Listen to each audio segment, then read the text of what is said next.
네, 시작하겠습니다. 말씀 보십니다. 요한복음 17장 17절 한 절만 먼저 보시겠습니다. 요한복음 17장 17절입니다. 우리 같이 한 절만 읽겠습니다. 시작. 그들을 진리로 거룩하게 하옵소서. 아버지의 말씀은 진리니이다. 아멘.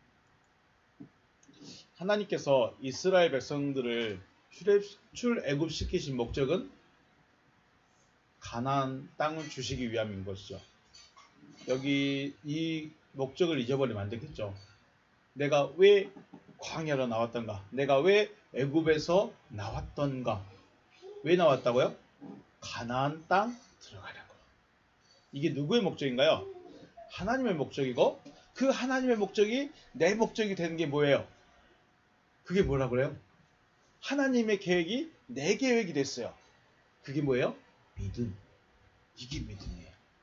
믿음은 하나님이 하시려고 하는 계획의 완성이 내 계획의 완성이 돼야 돼. 그게 믿음인 거죠. 그럼 이스라엘 백성들도 자기들의 조상, 700년 전 자신들의 조상 아브라함에게 하신 약속이 이루어져서 가나안 땅에서 살기 위해서, 가나안 땅을 얻기 위해서 출애굽을 하였습니다. 하나님의 목적도 이스라엘의 목적도 분명하였습니다. 여기까지는 뭐예요? 출발할 때는 하나님의 목적이 곧 나의 목적이 됐어요. 믿음으로 출발했어요. 근데 믿음으로 출발했는데 믿음으로 했습니다. 믿음으로 하십시오. 그래가지고 들어갔을까요? 못 들어갔을까요? 못 들어갔다는 거예요. 쉬웠어요? 어려웠어요? 쉽지 않다는 거예요. 하나님의 목적이 분명하진데, 그리고 그 하나님의 목적이 내 목적이 됐어요. 내 인생의 목적이 거기에요. 인생의 목적이 거기 있으면 거기만 가면 돼. 뭐 어디로 돌아가든 뭐 그게 아니고 그렇게 돌아갈 수는 없어요. 주님 뭐라고 그랬어요? 내 양은 목자는 어디를 통해 와요? 문을 통해서 오죠. 목적지가 가나안이라고 해서 3일만 해도 갈 수 있지만, 일주일만 해도 갈 수 있지만 안 갔어요. 왜 안 갔을까요? 하나님께서 목적지인 가나안으로 바로 들어보낼 수 있었지만 그렇게 하시지 않는 이유가 있었죠. 말씀은 안 하시지만 애굽에서 가졌던 속성을 버리기 위해서, 애굽에서 가지고 있던 속성을 버리게 하시려고 광야로 내리셨습니다. 그걸 어디서 할 수 있어요? 율법에서 할 수 있죠. 야, 세상에는 애굽은 이렇게, 너희가 애굽에서는 이렇게 살았지만 이제 이렇게 하면 안 돼. 내 백성으로 살려면 이걸 다 거꾸로 살아야 돼. 세상과 거꾸로 살아야 돼. 애굽과 거꾸로 살아야 돼. 그렇게 하신 거죠.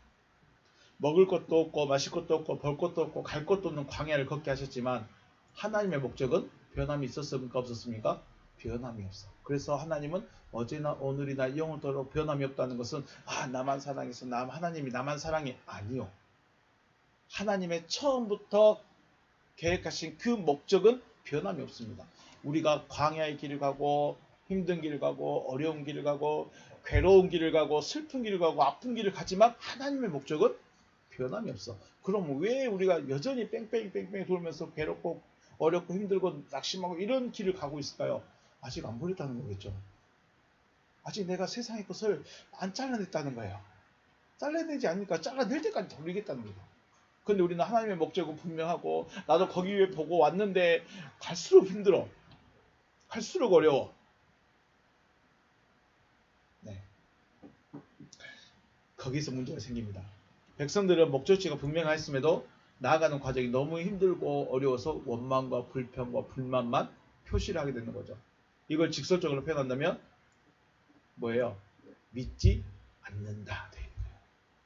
분명히 믿음으로 시작했습니다. 하나님의 목적이 내 목적이 돼가지고 출애굽을 했습니다.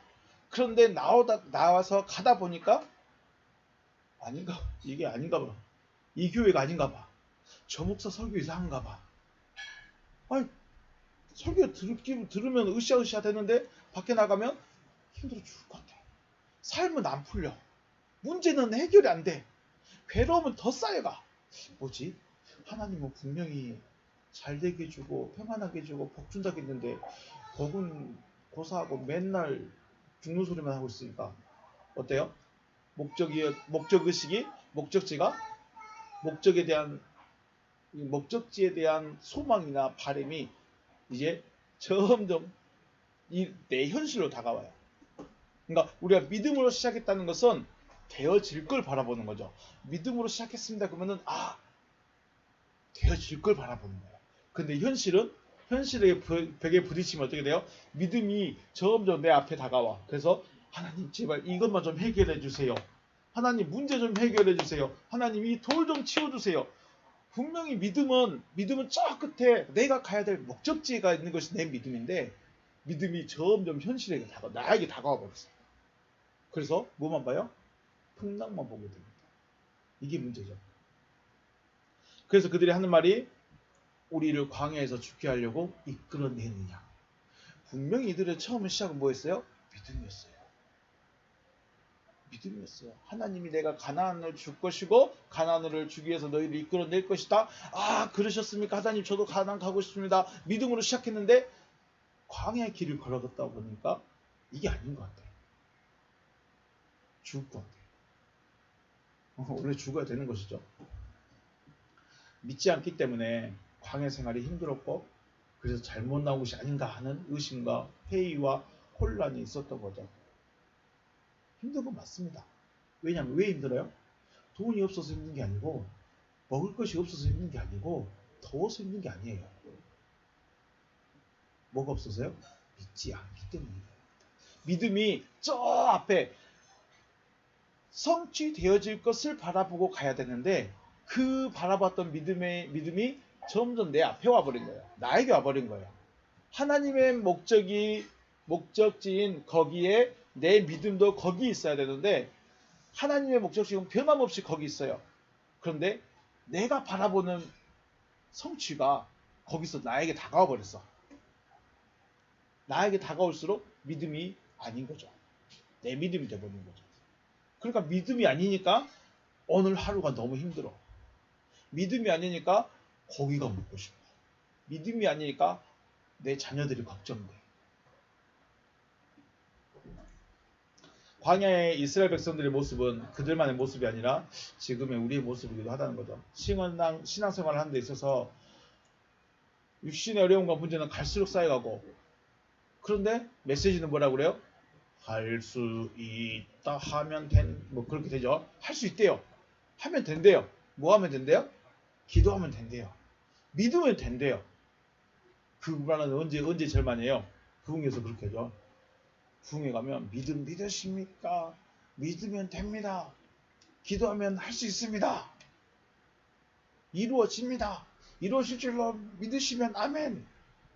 그러죠. 그런데 설교와 현실은 같아요, 달라요? 제가 제일 괴로웠던 부분이 이 부분입니다. 분명히 성경은 된대요. 성경은 분명히 가나안 땅을 주시겠대요. 분명히 하나님은 복을 주시겠대요. 하나님은 분명히 잘되게 해주시겠대요. 하나님은 내가 애굽에 내려가도 오히려 많은 물질을 가지고 올라오게 해주시겠대요. 그런데 어디로 들어가요? 지하로 땅 파고 들어가네요. 설교하고 내 현실하고는 너무 괴리해요. 너무 안 맞아. 너무 괴롭습니다. 그러다 보니까 내가 잘 믿고 있는 건가? 내 믿음이 맞는 건가?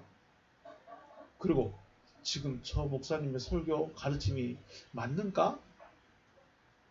그래서 좀 더 사람이 맞는 거 쉬운 설교, 인생의 인문학적인 설교, 이런 인생의 가르침이 있는 그런 교회로 한번 옮겨볼까? 라는 생각도 안 한 것이 아니죠. 해봤죠. 제가. 그렇다면 메시지에서는 할 수 있다, 하면 된다, 또 믿으면 된다, 기도하면 된다 라는 것이 과연 목적을 위한 메시지일까요? 아니면 현실의 어려움과 문제 해결을 위한 메시지일까요? 자요, 여러분. 지금 문제들만 갖고 있는 사람들이 모였어요. 그런데 앞에 설교는 기도하십시오. 기도하면 문제가 해결됩니다. 기도하면 하나님이 움직이십니다. 더 봉사하세요. 더 헌신하세요. 더 희생하세요. 그러면 하나님이 복을 줍니다. 이게 믿음을 위한 목적을 위한 메시지인가요? 지금 현실에 있는 문제에 대한 메시지인가요? 그래서 우리는 메시지가 목적지를 향한 메시지는 이미 없어져 버렸어요. 어디가 더 좋아요? 어디가 더 중요해요? 내 현실이 더 중요해요. 내게 가까워 있는 문제가 더 중요해요. 그러니까 결국은 믿음이 저기 있었던 하나님의 목적에 내 마음이 거기 있었는데 그 마음이 어디로 와버렸어요 지금? 여기로 와버렸어. 그럼 믿음이 아니에요. 믿음이 아니라는 거예요. 좀 심각해지죠. 목적지는 하나님의 목적은 분명히 가나안에 있습니다. 하나님의 목적은 변함이 없습니다. 야, 너 힘드니까 가나안 가지 말고 그냥 광야에서 살래? 광야 줄까? 변하면 돼요, 안 돼요? 안 돼요. 하나님의 목적은 처음부터 끝까지 가나안이었습니다. 그리고 내 마음이 내가 하나님의 약속이 무엇인지 알았고 그것이 나에게 이룰 줄 믿습니다. 나도 가나안 가렵니다 하고 믿음으로 출발했는데 마음이 어디가 있었어요? 가나안에 있었어요. 근데 현실에 어려움에 부딪혀 보니까 내 마음이 점점 거기서 놔두고 이리 와버려요. 그래서 내 눈앞에 있는 풍랑을 보고 문제를 보고 있다는 거예요. 그러니까 기도하면 됩니다. 믿으면 됩니다. 헌신하면 됩니다. 물론 될 수도 있겠죠. 그런데 하나님 성경적인 메시지는 아니라는 거죠. 믿음이 아닌데 되어졌어. 이거 어떻게 될까요? 믿음은 어디 있다고요? 내 믿음은 가나안이에요. 내가 가나안을 바라보고 있는 게 내 믿음이어야 돼요. 문제 해결이 내 믿음이 아니에요. 우리는 문제 해결이 믿음 좋은 사람이었습니다. 문제 해결받고 기도 응답 받으면 믿음이 진짜 좋은 사람이시네요. 근데 진짜 하나님이 바라보는 믿음 뭐예요? 가나안을 보고 있는 거예요. 여러분 어디 보고 계십니까? 갈수록 설교가 좀 이상해지죠.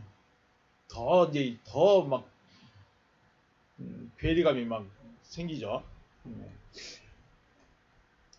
그래서 광야에 있던 백성들이 마실 물이 없을 때 원망하면서 모세를 향해서 물 내놓으라 하면 뭐가 났어요? 물이 났어요. 양식이 없어 배고파 죽겠다 모세한테 말하면 양식이 내려왔어요. 불뱀이 물려가지고 고통 속에 죽어갈 때 살려주세요 하니까 놋뱀을 만들어서 쳐다보면 살 것이다. 놋뱀 만들었더니 진짜 고통이 사라지고 살아났어요. 이게 뭐예요? 그러니까 믿고 기도하라는 거예요. 그러니까 믿고 기도하라. 그러면 된다. 잘못된 메시지는 아니지만 믿음이라는 것의 본질이 문제 해결에 맞춰져 버린 거예요. 광야에서의 응답, 광야에서의 문제 해결은 믿음을 유지하기 위한 거지 믿음의 본질이 아니라는 거죠. 믿음의 본질은 어디 있어요? 하나님의 약속의 성취에 있습니다. 믿음의 본질은. 그런데 그 믿음이라는 것을 성취하기 위해서 병고침도 문제 해결도 준다는 거예요. 그런데 문제는 뭐예요? 우리의 마음이 병 고치는데 올인해버려요. 우리 마음이 문제 해결하는데 올인을 해버려요. 이게 문제라는 거예요. 믿음의 본질은 가나안입니다. 즉 하나님의 목적에 맞춰져 있어야 돼요. 그래서 하나님의 뜻을 알지 못하면 우리의 목적이 정해져요, 안 정해져요? 하나님의 뜻을 알지 못하면 우리 신앙의 목적이 정해지지가 않아요. 목적이 정해지지 않았다는 것은 믿음이 없다는 거예요. 하나님은 알아. 내가 하나님의 이름이라는 건 알아. 하나님이 유일한 신이라는 것도 알겠어. 그런데 하나님의 목적을 몰라. 왜 교회를 불렀을까? 왜 나를 여기로 불렀을까? 목적을 모르겠어. 나를 거기다 넣어놓은 것은 하나님의 뜻이 있을 것이요. 그리고 힘들다가 보면 내가 하나님의 뜻을 잘못 받았나 봐요. 하나님의 기도응답을 잘못했는가 봐요. 하면서 나와버려. 직장을 갔습니다. 하나님이 날 여기서 날 통해서 하나님이 하실 일이 있어서 분명히 날 여기다 심었을 거야. 힘들면 하나님 내가 기도를 응답을 잘못 받았나 봐요. 하나님이 여기로 보낸 것이 아니었나 봐요. 그 전에 이력서 어땠는데 봐요. 가버려. 자기 마음대로 하나님의 뜻을 이리 갖다 저리 갖다 붙여버려. 왜 그래요? 목적이 없어. 자기 마음대로 하나님의 목적을 설정해버렸어요. 자기 마음대로 하나님의 목적을 내가 여기서 복음 전하는 것이요. 내가 이 직장에서 복음 전하는 것이 하나님의 목적일 것이요. 아니요. 복음 전하려면 자기가 먼저 하나님의 아들이 되고 나서 이게 안 일어났는데 이걸 한다? 이게 더 이상한 거죠. 그런데 실제로 그렇게 하고 있어요. 왜요? 믿음이라는 본질이 없어져 버렸어. 하나님의 목적이 어디 간지 없어져 버렸어. 하나님의 목적이 뭐예요? 어디라고요? 가나안. 그것을 지금 신약의 입장에서는 뭐예요? 하나님의 아들, 구원받은 자, 거듭난 자, 부활한 자, 이걸로 되는 거예요. 근데 없어져 버렸어. 부활은 언제예요? 죽음. 천국은 언제 가요? 죽음에. 하나님의 아들은 언제 돼요? 세례 받으면 다 끝나버렸어.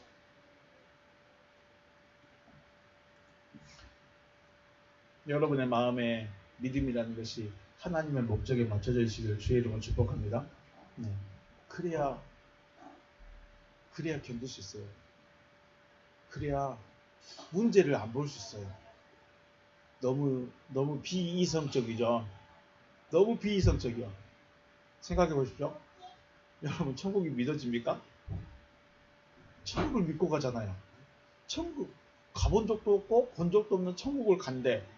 그거를 믿는 게 정상일까요? 논리적인 사람, 과학적인 사람은 그거 못 믿어요. 왜요? 그게 더 이상해요.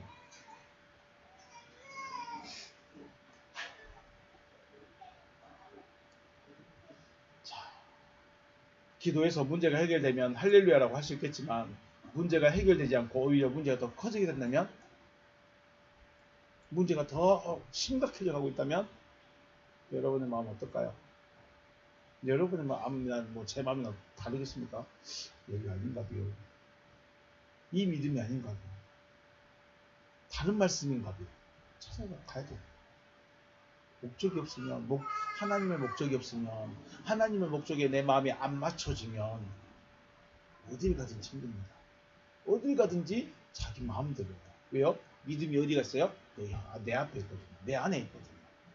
내 믿음이 하나님의 목적에 맞춰져야 되는데 믿음이 내 앞에 있어. 이걸 옮겨야지, 컵을 옮겨야지 미시면 되고 이것만 믿고 있다는 거예요. 하나님 내가 컵을 옮기는 거 안 옮기는 거, 옮길 수 있는 거 없는 거 관심 없습니다. 네가 가나안에 들어올 수 있느냐 없느냐 이거 하나만 보죠. 그렇다고 문제를 문제대로 놔둘 수 있는 것도 있는 것이 있는가 하면 그대로 놔두면 안 되는 문제들도 많이 있습니다. 그죠? 그래. 목적지만 있으면 되지 먹을 거 없으면 좀 어때? 마실 물 없으면 좀 어때? 자녀가 목말라 죽고 하고 비명 지르고 신음하고 있으면 좀 어때? 놔둬버리지. 내 믿음이 가난에 있으니까 나는 믿음으로 가는 거야. 너는 알아서 가라. 이럴 수는 없는 거잖아요. 문제를 놔둘 수 있는 문제도 있고 놔두면 안 되는 문제도 분명히 있어요. 그런데 중요한 거는 믿음이 흔들려 버리면 다 흔들린다는 거죠. 믿음이 있다면 어떻게 돼요? 왜 하나님이 그 하나님의 심판이 다릅니다. 하나님의 말씀을 신해사에서 하나님의 말씀을 받고 언약을 세우기 전에는 원망, 불평에도 뭐가 부족하다고 하면 그때 바로바로 다 해주셨어요. 그런데 그 다음부터 어떻게 되는가요? 그 다음부터는 불평하면 멈춰. 처리하고 가자. 가다가 또 불평하면 멈춰. 처리하고 가자. 다릅니다. 전에는 원망 불평해도 하나님 목마릅니다. 그러면 물 줬어요. 배고픕니다. 그러면 밥 줬어요. 원수가 있어요. 그럼 싸워줬어요. 그늘이 필요해요. 그러면 또 그늘도 줬어요. 쉬고 싶어요 하면 쉴 것도 줬어요. 그냥 줬어요. 그런데 말씀을 선포되고 언약을 세운 이후에는 똑같은 일을 하면 멈춰. 그 원망한 사람들 다 골라내. 처리해. 그리고 출발. 또 하면 또 멈춰. 어떻게 한가요? 결국은 문제라는 것은 누가 해결해 줘야 돼요? 말 그대로 하나님이 풀어줄 수 있다는 거죠. 문제는 내 믿음이 거기에 안 있기 때문에 내가 그걸 해결하는 거죠. 그러니까 문제만 커 보이는 거죠. 이건 다른 사람의 이야기가 아니라 지금 우리의 문제죠. 어찌할 수 없는 감당할 수 없는 이 문제를 어떻게 합니까? 우리가 해볼 수 없잖아요. 근데 이걸 바꿀 수 있다면 누가 바꿀 수 있을까요? 하나님만 할 수 있잖아요. 그런데 문제는 내가 언약도 안 세워졌고 말씀도 없어. 그러면 하나님 우리를 굳이 그렇다는 거죠. 그러면 거꾸로 믿는 자면 어떻게 될까요? 믿음이 있는 자면 어떻게 될까요?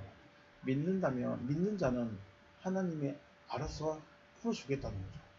왜 주님이 너희는 먼저 그의 나라와 그의 의를 구하라. 그러면 이 모든 것을 더하겠다라고 말씀하셨을까요?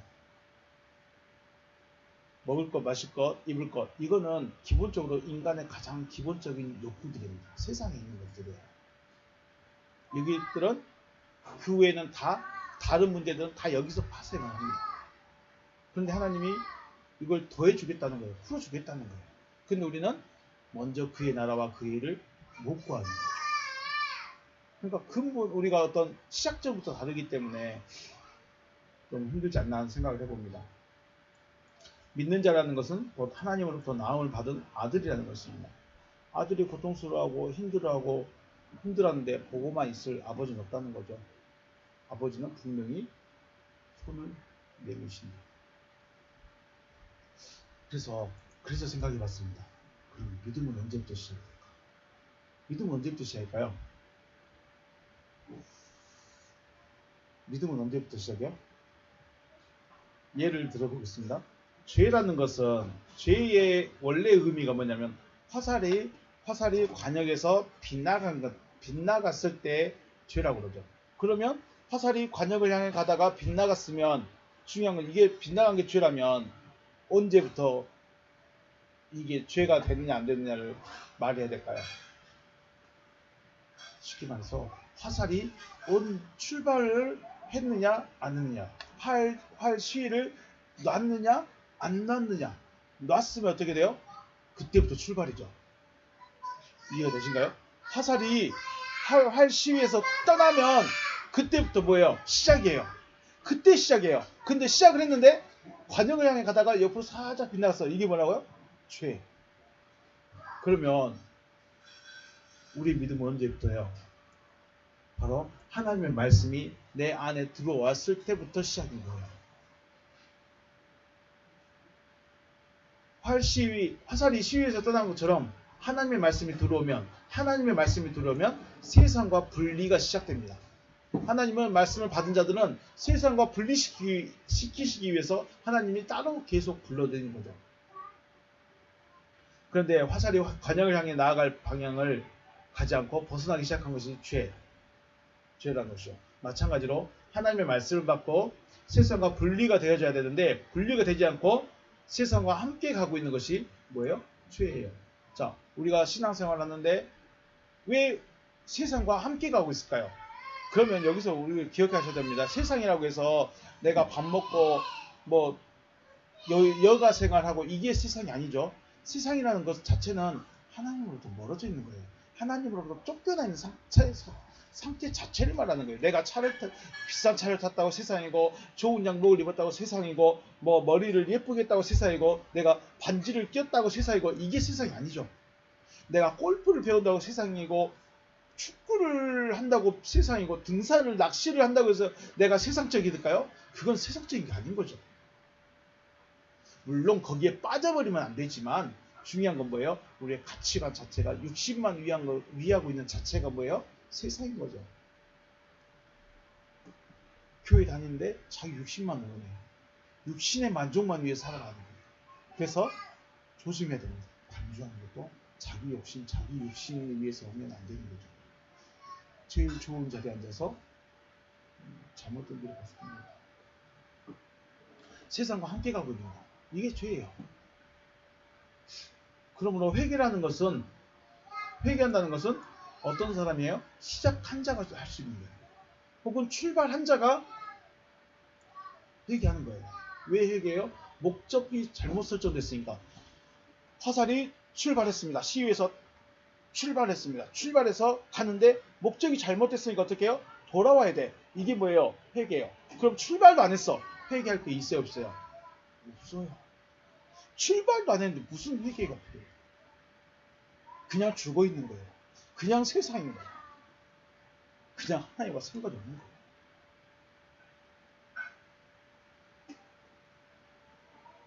출발하지 않았다면, 시작하지 않았다면 회개라는 것을 할 것이 없고 여전히 어디에 있어요? 배꼽에 있는 거예요. 여전히 세상적인 거예요. 여전히 죽어 있는 거예요. 여전히 생명이 없는 거예요. 그런데 우리는 다 생명이 있다고 해버렸어. 이미 당신들은 천국 갈 거라고 확정해놔버렸어. 구원받았다고 정해놔버렸어. 부활할 거라고 정해놔버렸어.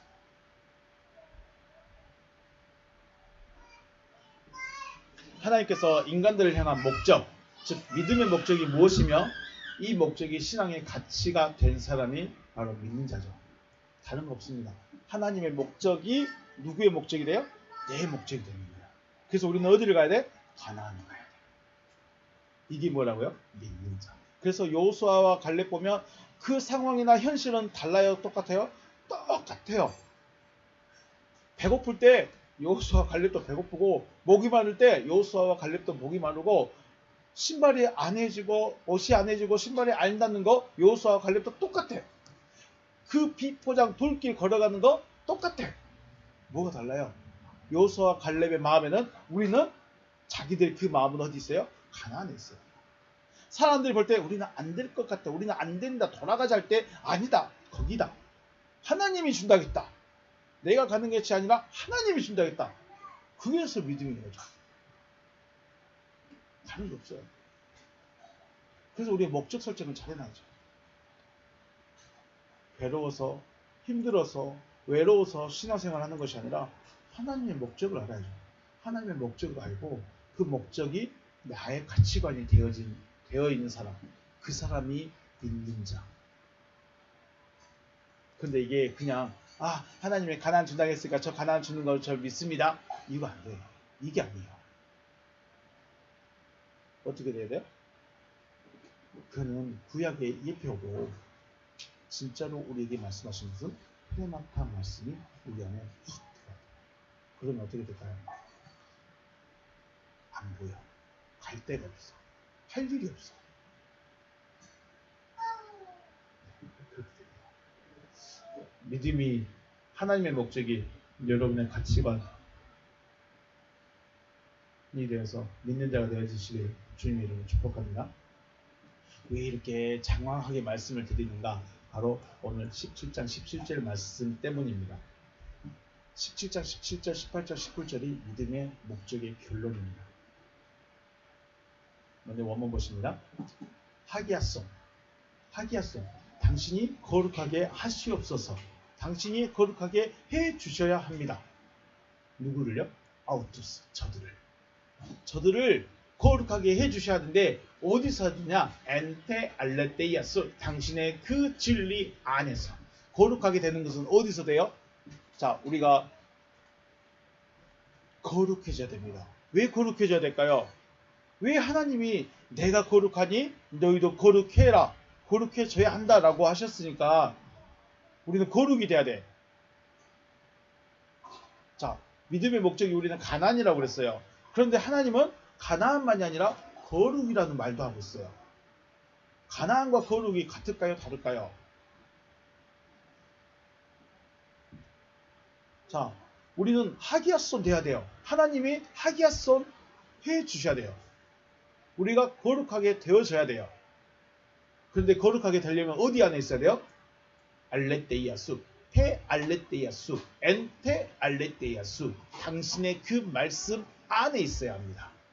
거룩하려면 말씀 안에 있어야 합니다. 말씀 진리 밖에서는 거룩이 될 수가 없습니다. 진리는 뭐예요? 호 로고스 호 소스 알레테이아 에스티, 당신의 말씀이, 당신의 그 말씀이 알레테이아입니다. 그러면 하나님의 호 로고스가 필요하죠. 호 로고스가 필요합니다.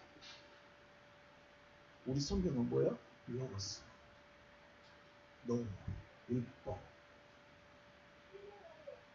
호로고스. 왜 호로고스가 있을까요? 지난번에 말씀드렸죠. 호로고스는 우리가 성경책에 성경에 가장 성경을 읽어서 성경이 내 마음에 새겨져야 돼요. 그러면 나중에 흐레마타 말씀이 왔을 때 들려집니다.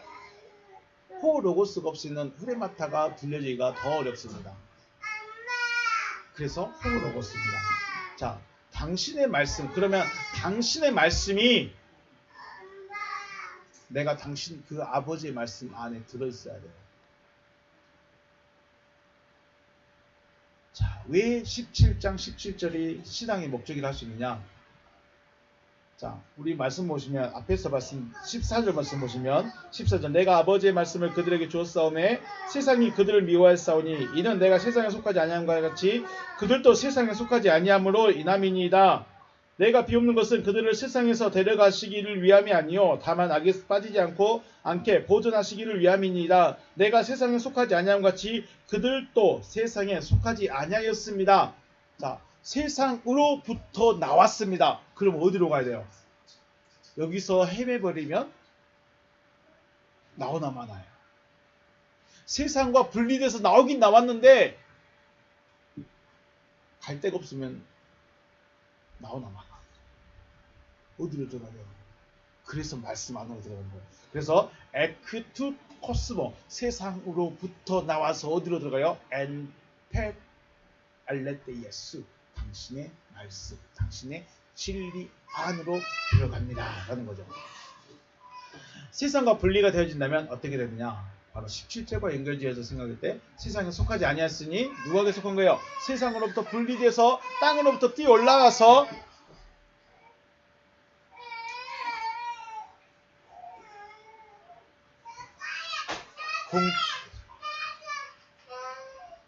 세상으로부터 뛰어져서 하늘로 올라가야 돼요. 궁창에 있으면 안 되고 궁창 위에 있는 물로 올라가야 되는 겁니다.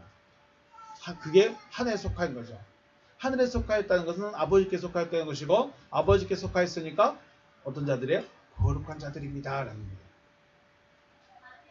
그래서 17절이 필요합니다.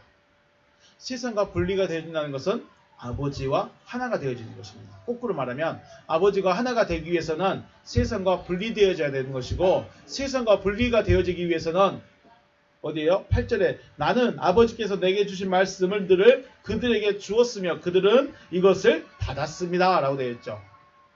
세상과 분리가 되기 위해서는 아버지의 말씀, 하나님의 말씀과 하나가 되어져야 돼요. 그래서 17절에서 엔테 알레테 예수 당신의 진리 안에서 라고 하시는 것입니다. 에크투코스모에서 엔테 알레테 예수 당신의 진리 안으로 이렇게 됩니다. 그래서 세상으로부터 에크 분리가 되어져서 엔 안으로 들어가는 것이 주님께서 아버지의 말씀을 전하신 목적입니다. 우리가 알 때는 하나님의 말씀만 받으면 될 것 같은데 하나님의 아들이 되면 될 것 같은데 좀 차원이 높아졌습니다. 자, 진리 안에 들어가게 되어졌을 때 거룩이라고 하는데 이 거룩이라는 존재가 되어지기 위해서는 반드시 하나님의 말씀을 가지고 있어야 하지만 하나님의 말씀을 가지고 있다고 해서 거룩하다라고는 할 수 없다는 거예요. 자, 하나님의 말씀을 가지고 있으면 하나님의 아들이 된 겁니다. 하나님의 아들이 되었으면 거룩하다라고 할 수 있지만 더 중요한 것은 그 존재가 되어져야 된다는 거죠. 여섯째 날에 하나님께서 하나님의 창조함을 받은 존재가 있습니다. 여섯째 날에 만들어진 존재가 창조함을 받습니다. 만들어진 존재들 중에 창조함을 받은 자들이 있습니다. 창조함을 받은 자들이 일곱째 날로 넘어가야 됩니다. 일곱째 날은 안식입니다. 여기가 중요합니다. 우리 말씀 보실까요? 창세기 2장 1절부터 3절 천지와 만물이 다 이루니라 하나님이 그가 하시던 일을 일곱째 날에 마치셨습니다. 그가 하시던 모든 일을 그치고 일곱째 날에 안식하셨습니다. 하나님의 완성은, 하나님이 인간을 향한 성취는 어디에 있었을까요? 창조에 있었죠. 하나님이 아버지가 되는 단계는 여섯째 날이에요. 아버지가 되는 날은 몇째 날? 여섯째 날. 그런데 왜 일곱째 날이 필요했냐? 일곱째 날은 안식이기 때문에 필요한 겁니다. 3절에 하나님이 그 일곱째 날을 복되게 하사 거룩하게 하셨으니 일곱째 날 자체가 뭐예요? 거룩 날이에요. 일곱째 날 자체가 거룩이에요. 여섯째 날에는 우리가 여섯째 날에 뭔가 된 것일까? 날이 중요한 것이 아니라 되어진 존재가 중요하다고 생각하시는데 되어진 자가 바로 여섯째 날에 속한 거예요. 여섯째 날이에요. 그러면 일곱째 날이 거룩하니까 일곱째 날에 안식이 되어진 자가 거룩인 겁니다. 이는 하나님의 그 창조하시며 만드시던 모든 일을 마치시고 그날에 안식하셨습니다. 여섯째 날에 창조한 자가 있습니다. 창조한 받은 자가 있어요. 여섯째 날은 창조하신 날입니다. 창조하심을 받은 자는 거룩이라는 상태가 되어져야 돼요. 이게 한 단계 더 올라가는 겁니다. 이게 레벨업 되는 겁니다. 창조하심을 받은 것으로 끝나는 것이 아니라 거룩이라는 일곱째 날에 이르러야 된다는 거죠. 하나님께서 하시던 그 일이 창조에서 끝나는 것이 아니라 일곱째 날에 안식에서 끝납니다. 그리고 일곱째 날 자체를 거룩하다라고 하시는 거죠. 거룩하다 하시고 안식하셨습니다. 여기가 최종의 결론은 어디예요? 우리의 거룩이에요. 그런데 우리는 가나안을 보고 있어요. 그런데 하나님은 거룩을 보고 있어요. 이게 뭔 차가 있을까요? 가나안과 거룩이라는 이 어려운 걸 어떻게 해야 될까요? 히브리서 4장 1절을 보시면 그러므로 우리는 두려워할지니 그의 안식에 들어갈 약속이 남아있어요. 안식에 들어갈 약속이 남아있을지라도 너희 중에 혹 이르지 못할 자가 있을까매니 그들과 같이 우리도 복음 전함을 받은 자이나 들은 바 그 말씀이 그들에게 유익하지 못한 것은 듣는 자가 믿음과 결부시키지 아니함이라. 이미 믿는 우리들은 저 안식에 들어간도다. 그가 말씀하신 바와 같이 내가 노아에 맹세한 바와 같이 그들이 내 안식에 들어가지 못하리라 하셨다 하였으나 세상을 창조할 때부터 그 일이 이루어졌느니라. 아멘. 이게 무슨 말이냐? 안식은 약속으로 남아있는 자가 있어요. 안식에 들어간 자가 있고 안식이 약속으로 남아있는 자가 있어요. 그런데 안식이 약속이 남아있는데 안식 그 전에 창조함을 받았다고 나 다 이뤘다라고 안주해버린 사람이 있다는 거예요. 그러면 안식에 들어가요? 못 들어가요? 못 들어간다는 거예요. 그러니까 우리는 기본적으로 어디가 최종의 목적지라고 생각해요? 가나안. 그런데 우리의 최종의 목적지는 하나님의 최종의 목적지는 안식이에요. 근데 구약에는 가나안밖에 없어요. 왜 그럴까요? 거기는 영의 세계를 몰라. 구약은 너무 차원이 안 돼. 이야기가 안 돼요. 4장 8절 말씀 보면 만일 여호수아가 그들에게 안식을 주었다면 그 후에 다른 날을 말씀하지 아니하셨으리라. 그런즉 안식할 때가 하나님의 백성에게 남아있도다. 안식할 때가 하나님의 백성에게 남아있도다. 이 말은 뭔 말일까요? 가나안에 갔지만 안식이라는 단계가 남아있다. 여섯째 날에 이르렀지만 일곱째 날도 있다는 거예요. 야, 여섯째 날 내가 하나님으로 나음을 받았어. 나는 먹은 것이 오복이야. 먹고 생육하고 번성하고 충만하고 정복하고 다스리는 5가지의 복을 나는 이루고 있어. 야, 나는 나는 하고 있어. 여섯째 날의 존재야 라고 말했는데 하나님 보실 때 안식이 남아있는데 너 안식에 들어가야 되는데 그겁니다. 여섯째 날에 머물러 버리면 안 된다. 우리는 여섯째 날도 힘들어. 우리는 5째 날의 존재에서 6째 날의 존재로 갔다가 6째 날의 존재에서 7째 날로 넘어가야 돼. 근데 5째에서 6째로 넘어가는 것도 괴로운 일인데 6째 날에서 7째 날 거기 또 있어요. 이게 불편한 거죠. 자, 여호수아는 분명히 어디에 들어갔어요? 가나안에 들어갔어요. 하지만 가나안에 들어간 것을 안식하였다라고 하지 않았다는 겁니다. 가나안에 들어간 건 안식이 아니에요. 가나안에 들어간 것은 뭐예요? 언약의 성취는 분명합니다. 언약은 성취됐어요. 하지만 언약의 성취에서 안식이라는 것으로 넘어가는 것이 남아있다는 거예요. 구약의 사람들은 이걸 알 수가 없어요. 여호수아는 알았나 보죠. 그러니까 우리 여기가 최종이 아니다. 우리 여기가 가나안이 최종이 아니다라고 말하는 거예요. 그래서 가나안에 들어갔던 사람들과 또 가나안에서 낳고 자라고 살아간 사람들도 범죄하면 하나님을 떠나게 되면 그 끝이 어떻게 됐어요? 달라졌어요. 가나안에 살고 있었어요. 그래서 저 이게 진짜 궁금했습니다. 진짜 궁금했습니다.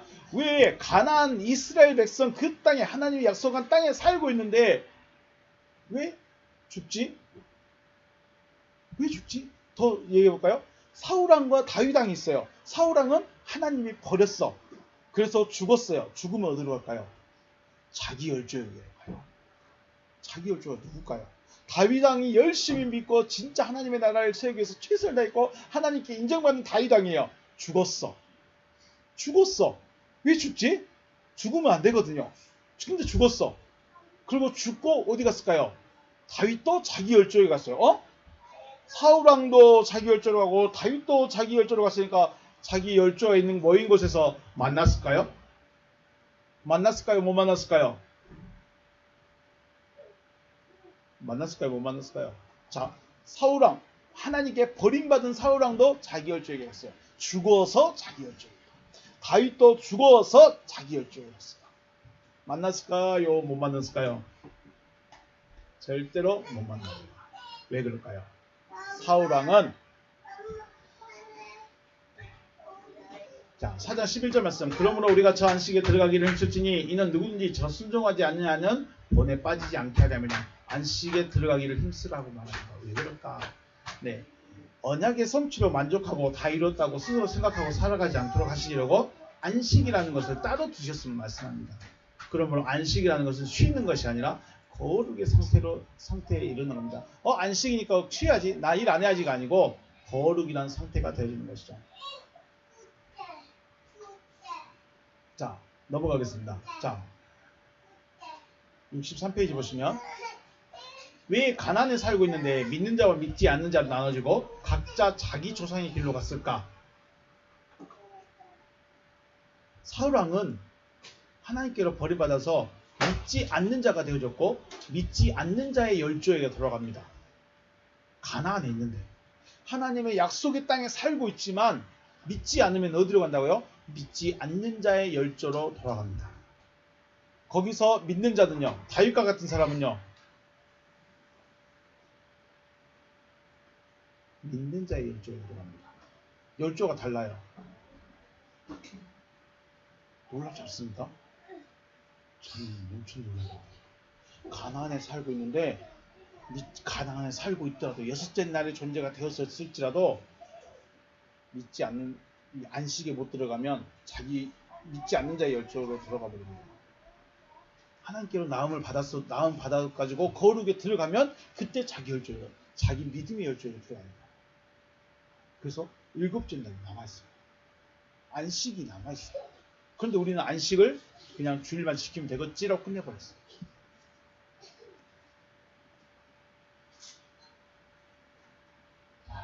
이렇게 보면 믿음의 생활이라는 것이 끝이 없는 것 같습니다.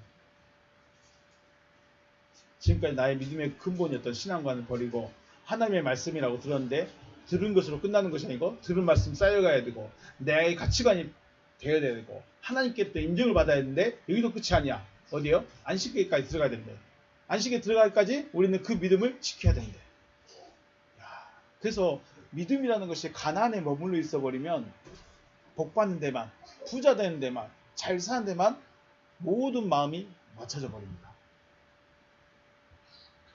진짜 안식에 들어가려면 믿음이 있어야 돼요. 그 믿음이 뭐예요? 나는 내가 거룩하게 되길 원한다. 내가 거룩하니 너도 거룩해라. 그럼 우리의 모든 믿음의 목적은 내가 거룩한 데 있습니다. 그럼 거룩은 어떻게 되죠? 말씀 안에 있어야 돼요. 엔테스, 알레테예스. 진리 안에 있어야 내가 거룩입니다. 목소리가 멋있다고 거룩이 아니고 얼굴이 잘생겼다고 거룩이 아니고 겁나 카리스마 있다고 거룩이 아니고 내가 말씀 안에 있는가 이거 살펴야 돼요. 그러면 내가 말씀 안에 있다는 건 뭐예요? 말씀 안에 있다는 것은 말씀이 내 안에 들어와서 넘쳐야 돼요.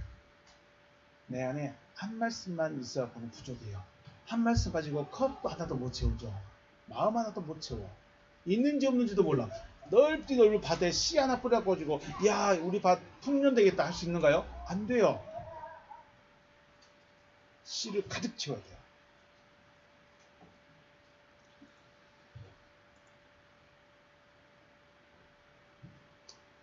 화살이 관역을 분명하게 정하고 씨 위에서 출발하기만 했다면 다음은 이끌어 가시는 분에 의해서 가게 되는 겁니다.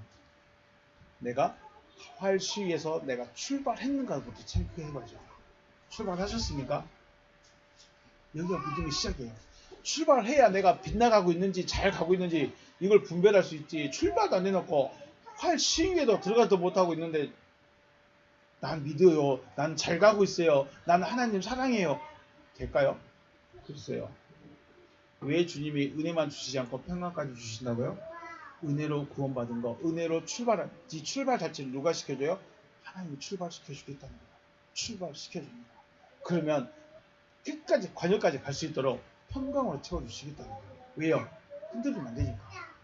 어려워서, 괴로워서 낙심해버리면 안 되니까. 그래서 은혜와 평강입니다. 그래서 바울이 너에게 은혜와 평강이 있기를 원하노라. 이렇게 기도를 해 주는 겁니다. 평안해야 은혜를 잊지 않을 수 있습니다. 자,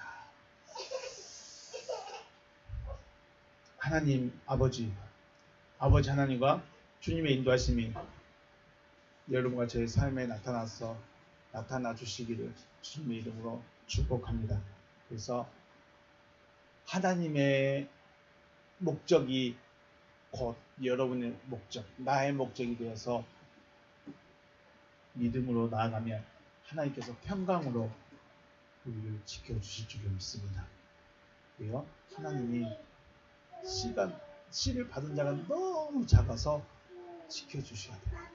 안 지켜주시면 있는 것도 뺏겨버려요. 저 여러분 하나님의 은혜와 평강이 함께 하시기를 다시 한번 축복합니다. 오늘 여기서 마치겠습니다. 수고하셨습니다.